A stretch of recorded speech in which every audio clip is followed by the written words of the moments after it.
മാമയും മയിലും എന്ന ചിത്രത്തിന് എല്ലാ മംഗളങ്ങളും നേരുന്നു. പ്രിയദർശൻ്റെ ഒരു സിനിമയ്ക്ക് മംഗളങ്ങൾ നേരേണ്ട കാര്യമില്ല. അദ്ദേഹം എത്രയോ സിനിമകൾ സംവിധാനം ചെയ്യുകയും അദ്ദേഹത്തിൻ്റെ സംവിധാന പാഠവും തെളിയിക്കുകയും ചെയ്തിട്ടുള്ള ആളാണ്. അദ്ദേഹത്തിൻ്റെ വെബ്സൈറ്റ് ഇത്രയും എൻ്റെ സുഹൃത്തും ഇന്ത്യയിൽ അറിയപ്പെടുന്ന ഏറ്റവും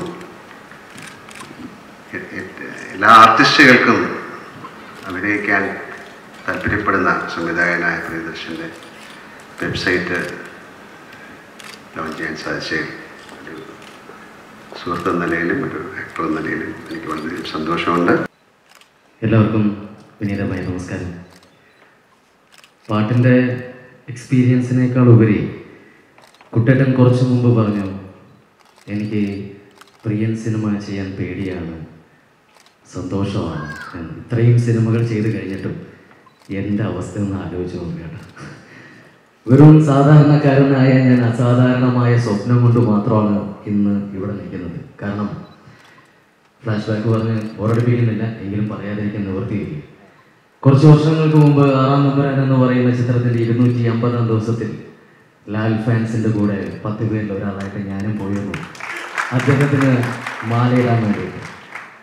മാലയിടുക എന്നുള്ളതിനെ പോലെ തന്നെ ഞാൻ മുൻതൂക്കം കൊടുത്ത ഒന്നായിരുന്നു ഒന്ന് മിമിക്രി ചെയ്യുക. കാരണം അന്ന് ഞാൻ അവിടെ കേട്ടു പ്രിയൻ സാറും മേനക സുരേഷും ഷാജി കൈലാസും ലാലേട്ടനും എല്ലാവരും അവിടെ ഉണ്ടെന്ന്. അപ്പം ഞാൻ വിചാരിച്ചു ആ വഴി ഒന്ന് സിനിമയിൽ കയറാം എന്നും പറഞ്ഞ് ഞാൻ അങ്ങനെ അവിടെ ചെന്നു, പ്രോഗ്രാം പെർഫോം ചെയ്തു. അപ്പോൾ പ്രിയൻ സാറും എല്ലാവരും ഉണ്ടായിരുന്നു.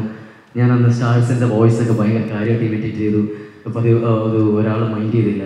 പക്ഷെ പിന്നെ ഒരു തുറുപ്പ് ഷീറ്റ് ഉണ്ടായിരുന്നു. ഇവരൊക്കെ പാട്ട് പാടുന്ന അന്തിക്കടപ്പുറം എന്നുള്ളൊരു പാട്ട് പല സിനിമാ താരങ്ങൾ കൂടി പാടിയാൽ എങ്ങനെയുണ്ടാവും. അന്ന് ആ ഐറ്റം അധികം പുറത്തു വരാത്തത് കൊണ്ട് എല്ലാവരും ശ്രദ്ധിച്ചു. പ്രോഗ്രാം കഴിഞ്ഞ് ഭയങ്കര അത്യാവശ്യം ഈ എന്താ പറയുക, ചില സിനിമകളിലൊക്കെ കണ്ടില്ലേ പാടിക്കൊണ്ടിരിക്കുമ്പോൾ അവിടെ നിന്ന് കാൾ വരുന്ന പോലെ കുറച്ച് ആളുകൾ ഒക്കെ കൂടി. ഇത് കഴിഞ്ഞപ്പോൾ തന്നെ എൻ്റെ അടുത്ത് പറഞ്ഞു പ്രിയം വിളിക്കുന്നു. ഞാൻ പറഞ്ഞു ആരെ? പ്രിയദർശൻ വിളിക്കുന്നുണ്ട്. ആ അപ്പോൾ അദ്ദേഹം അവിടെ ഇരിക്കുകയാണ്. ഞാൻ ഇവിടെ നിന്ന് അവിടം വരെ എത്തുന്നതിന് മുമ്പ് പുള്ളിയുടെ സിനിമയിൽ അഭിനയിച്ച് കഴിഞ്ഞു. കാരണം ഞാൻ വിചാരിച്ചു നീയാണ് അടുത്ത പടത്തിൽ നായകൻ എന്നൊക്കെ പറഞ്ഞ് പറയുമായിരിക്കും എന്നൊക്കെ പറഞ്ഞ് എന്തൊക്കെയോ സ്വപ്ന ലോകത്തൂടെ സഞ്ചരിക്കുകയാണ്. അവിടെ ചെന്നു. എന്താ പേര്? ഞാൻ പറഞ്ഞു ജയസൂര്യ എന്നാണ്, കോട്ടയം നസൽ ട്രോഫി കളിക്കാനാ, നമുക്കൊരു പടം ചെയ്യാം എന്നൊക്കെ പറഞ്ഞു. ഞാൻ പറഞ്ഞു താങ്ക് യു സാർ, ഞാൻ മമ്മൂട്ടിയുടെ ബ്രദറായിട്ടാണ്, പടം തുടങ്ങുന്നേ ഉള്ളൂ, വിളിച്ചാൽ മതി 10 ദിവസത്തിന് ശേഷം. അങ്ങനെ 3 മാസം വരെ ഞാൻ വിളിച്ചു, പക്ഷെ എനിക്ക് കിട്ടിയില്ല. പിന്നീട് അദ്ദേഹം പറഞ്ഞു ജയ അത് മാറിപ്പോയി കഥാപാത്രം, അതുകൊണ്ട് ആ ക്യാരക്ടർ കട്ട് ചെയ്തു എന്ന് പറഞ്ഞു. അങ്ങനെ എൻ്റെ സിനിമാ സ്വപ്നം അന്നും നശിഞ്ഞു പോയി. പക്ഷേ പിന്നീട് അദ്ദേഹത്തിൻ്റെ ചിത്രത്തിൽ നായകനായിട്ട് അഭിനയിക്കുക എന്ന് പറയുന്നത് അതിൻ്റെ അപ്പുറത്തേക്കുള്ള സന്തോഷം വേറെ ഒന്നുമില്ല. കഥാപാത്രമോ കാര്യങ്ങളോ ഒന്നും ഞാൻ ചോദിച്ചില്ല. എന്നെ ജെയ്സൺ ഭായ്, ഇതിൻ്റെ പ്രൊഡ്യൂസർ വിൻസെൻ്റെ പ്രൊഡ്യൂസർ, അപ്പം എൻ്റെ ഫ്രണ്ടാണ്. ജെയ്സൺ വിളിച്ചിട്ട് എൻ്റെ അടുത്ത് പറഞ്ഞു പ്രിയൻ്റെ ചിത്രം നീയാണ് നായകൻ. ഞാൻ വിചാരിച്ചു ഇങ്ങനെ ആരെയൊക്കെ വിളിച്ചു ചുമ്മാ ഷോ ഓഫ് ചെയ്യണേയിരിക്കും. ഞാൻ ഫോൺ കട്ട് ചെയ്തു. ഞാൻ പറഞ്ഞു പ്രിയൻ സാറിനെ ഞാൻ ഒന്ന് വിളിച്ചോട്ടെ എന്ന് പറഞ്ഞു. പ്രിയൻ സാറിനെ വിളിച്ചു. ഞാൻ തന്നെയാണ് പറഞ്ഞത്, നീ തന്നെയാണ് നായകൻ. കിളി പറന്നുപോയി. എന്തായാലും ആ ഒരു മൊമെൻറ്റിൽ എൻ്റെ പേര് മനസ്സിൽ തോന്നിച്ച ജഗദീശ്വരന് ഞാൻ ഈ അവസരത്തിൽ നന്ദി പറയുന്നു. ഇനിയും നേരത്തെ റിമി ടോമി പറഞ്ഞ പോലെ ഇനിയുള്ള രചനകളിലും ഞങ്ങളുടെയും കൂടി മുഖം മനസ്സിലേക്ക് വരാനുള്ള വലിയൊരു മനസ്സ് അദ്ദേഹത്തിനുണ്ടാവട്ടെ. ലാലേട്ടൻ്റെ കൂടെ വർക്ക് ചെയ്യാനുള്ളൊരു ഭാഗ്യവും ഞാൻ വളരെയധികം കാത്തിരിക്കുന്ന ഒരു മൊമെൻ്റാണ്. എന്ത് തന്നെയാണെങ്കിലും അതുപോലെ തന്നെ അദ്ദേഹത്തിൻ്റെ ആക്ഷനും കട്ടിനും ഇടയിൽ എനിക്ക് നിൽക്കാൻ കഴിഞ്ഞു. അതുപോലെ തന്നെ കൂട്ടേട്ടൻ്റെ ഗംഭീരമായിട്ടുള്ള 3 സോങ്സ് ഉണ്ട്. അതിൽ ഞങ്ങളുടെ ഒരു ഡ്യുവറ്റ് ഉണ്ട്. എനിക്ക് തോന്നുന്നു നല്ല പാട്ടുകൾ സ്വീകരിച്ചിട്ടുള്ള മലയാളികൾ തീർച്ചയായിട്ടും ഈ പാട്ടും നല്ല സിനിമകൾ സ്വീകരിച്ചിട്ടുള്ള മലയാളികൾ ഈ സിനിമയും ഏറ്റെടുക്കുമെന്ന് തന്നെയാണ് എൻ്റെ വിശ്വാസം. ഈ ഒരു നല്ല മുഹൂർത്തവും ഞാൻ എൻ്റെ ഹൃദയത്തിലേക്ക് ചേർത്ത് വയ്ക്കുന്നു. Thank you. I'm feeling so nervous right now and excited as well. I actually rehearsed my speech, but I forgot all now. Mohan sir is sitting in front of me. Priyan sir is sitting, so I don't know what to say. I'm very happy because today I'm standing in front of you. It's all because of Priyan sir. I did my first film with him in 2008. That was a Tamil film. He produced it. For every actress, it's like a dream come true. And I'm so lucky, I would say that I'm so lucky that I got the second opportunity to work with him. Thank you so much, Priyan sir. I mean, whatever I'm today, it's all because of you. So, thank you so much. Thanks a lot, guys. Thank you. ഇരുവർക്കും നല്ലൊരു കൈഡി നൽകാം. ഞാൻ പങ്കെടുക്കാത്ത സിനിമകൾ വളരെ കുറവാണ്. പ്രിയൻ്റെ സിനിമകളിൽ cinema പോലെ തന്നെ അതിൻ്റെ ഷൂട്ടിങ് പോലെ തന്നെ രസകരമാണ് അതിൻ്റെ ഇടവേളകൾ.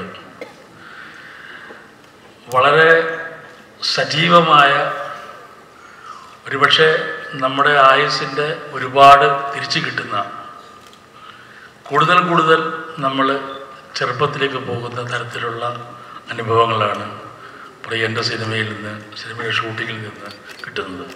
പൂച്ചക്കൊരു മുതലം കൊണ്ട് തുടങ്ങിയ അതുപോലെ തന്നെ എല്ലാവരും ഒരു കുടുംബമായി ചേർന്ന് ഉള്ള ഒരു അനുഭവമായിരുന്നു അവിടെ ഉണ്ടായിരുന്നത്. തേന്മാവൻ കൊമ്പത്ത് എന്ന് പറയുന്ന ആ പടത്തിൽ 2 സീനേ ഉള്ളൂ എന്ന് വരിയിൽ പോലും എല്ലാവർക്കും ഭയങ്കരമായിട്ട് ഇഷ്ടപ്പെട്ട ഒരു കഥാപാത്രമായിരുന്നു അത്.